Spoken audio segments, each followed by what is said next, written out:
জান্নাতের টিকিট বিক্রি করার কথাটাকে নিয়ে এবার মুখ খুললেন জামাতের আমির ডক্টর শফিকুর রহমান সাহেব, তাও আবার সংসদের ভেতরে।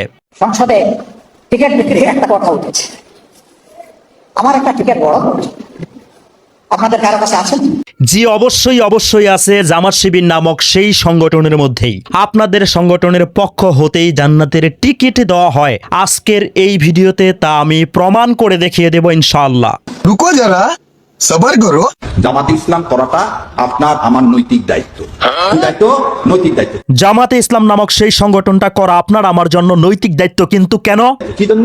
যদি আপনি জান্নাতে যেতে চান, জান্নাতে যেতে না পারলে কোনো সমস্যা নেই। কারণ বাস্তবের মধ্যে প্রথম কাতারে থাকতে চাইলে জান্নাত পেতে চাইলে জামাতে ইসলাম করতে হবে। এর মধ্যে আর দ্বিতীয় কোনো অপশন নাই বাবা। আপনারা হয়তো জান্নাতে যাওয়ার সার্টিফিকেটটা পেয়ে গেলেন, কিন্তু জামায়াতের আমির ডক্টর শফিকুর রহমান সাহেব জান্নাতের টিকিট খুঁজে পায় না, অথচ তারই সংগঠনের একজন এমপি প্রার্থী সে জান্নাতের টিকিট দিচ্ছে।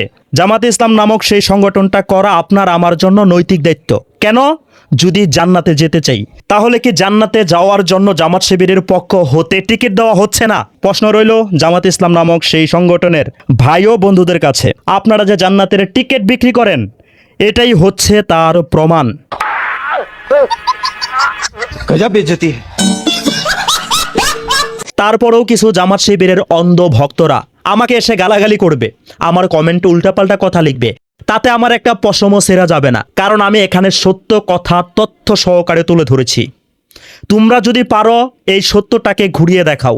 তোমাদের সংগঠনের পক্ষ হতে তোমাদের এমপি প্রার্থী একজন মানুষ এই কথা বলেছে, জামাতে ইসলাম নামক সেই সংগঠনটা করা আপনার আমার জন্য নৈতিক দায়িত্ব। কেন? যদি জান্নাতে যেতে চাই, যদি জান্নাতে যেতে হয়, তার মানেটা কি? জামাত শিবির নামক সেই সংগঠনের মধ্যে মানুষ জান্নাতে যাওয়ার জন্যই প্রবেশ করবে, তারা টিকিট দেবে, সেই সংগঠনের মধ্যে ঢুকলে যোগদান করলে জান্নাতে যাওয়ার টিকিট দেবে জামাতে ইসলাম নামক সেই সংগঠনের পক্ষ হতে। কিন্তু দুঃখের বিষয়, জামাতে ইসলাম নামক সেই সংগঠনের প্রধান আমির ডক্টর শফিকুর রহমান সাহেব জান্নাতের সেই টিকিটের কথা এখন পর্যন্ত জানতে পারেনি। সে জানবে কিভাবে? সে যদি জেনে যায়, সে যদি স্বীকার করে নেয়, তাহলে তো তারা মানুষের কাছে ছোট হয়ে যাবে। দলের একজন আমির যদি এই কথাটাকে স্বীকার করে নেয়, তারা যে বলেছিল তাদের দলের পক্ষ হতে বলা হয়েছিল জামাতে ইসলামের পক্ষ হতে জান্নাতের টিকিট দেওয়া হয়, সেটা তো প্রমাণ হয়ে যাবে। সেই কারণে তারা মিথ্যাচার করছে, জামায়াতের আমির সহকারে মুনাফিকি করছে, সত্যটাকে প্রকাশ করছে না, সত্যটাকে স্বীকার করছে না। কিন্তু আপনি আমি সবাই জানি মানুষ মাত্রই ভুল, মানুষ ভুল করতেই পারে। সেই সংগঠনের পক্ষ হতে হয়তো ভুলবশত ভাবেই এই কথাগুলোকে বলে ফেলেছে। এটাকে ভুল স্বীকার করলে আহামরি কি হয়ে যায়? তাদের মান সম্মান কমে যাবে? অবশ্যই না।